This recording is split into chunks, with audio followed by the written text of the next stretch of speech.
কবর দেওয়ার পরে 40 কদম ঘনাত্মীয়রা চলে যায়, দুজন ফেরেশতা আসবে, বসাবে। এই ঘটনাটা আমারও ঘটবে, আপনারও ঘটবে, বিশ্বাস হয়?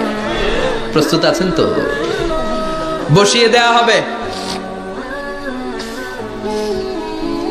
মুমিন বান্দাকে প্রথম প্রশ্ন করবে, আমার রব্বুক, তোর রবের নাম কি?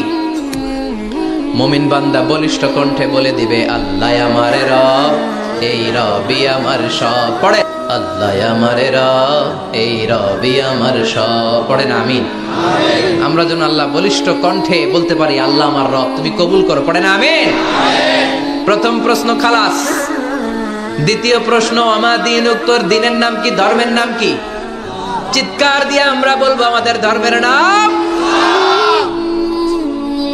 তৃতীয় প্রশ্ন করা হবে, মান হাযার রাজুল, দেখো তো এই লোকটারে চিনো কিনা, এই লোকটারে চিনা চিনা লাগে কিনা। আমরা বলবো, চিনি মানি, এই লোকের জন্য আমরা দুনিয়াতে সব করতে রাজি ছিলাম।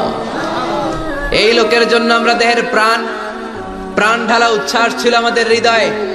আমাদের দেহের রক্তটুকু বিলিয়ে দিতে আমরা পৃথিবীর বুকে কুণ্ঠাবোধ করি নাই। চিল্লায় বলেন ঠিক কিনা?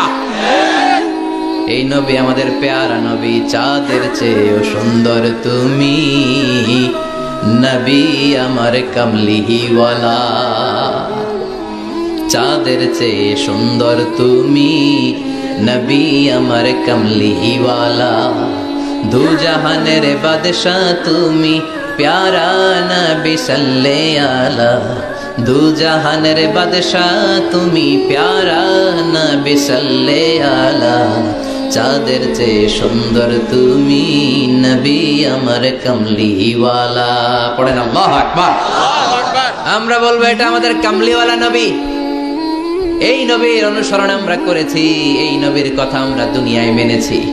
তার মানে প্রথম প্রশ্নেও পাস, দ্বিতীয় প্রশ্নেও পাস, তৃতীয় প্রশ্নেও পাস। এবার মুমিনদের জন্য এক্সট্রা একটা কোশ্চেন আছে না নাই? 4 নাম্বার প্রশ্নটাও জেনে রাখেন, কবরে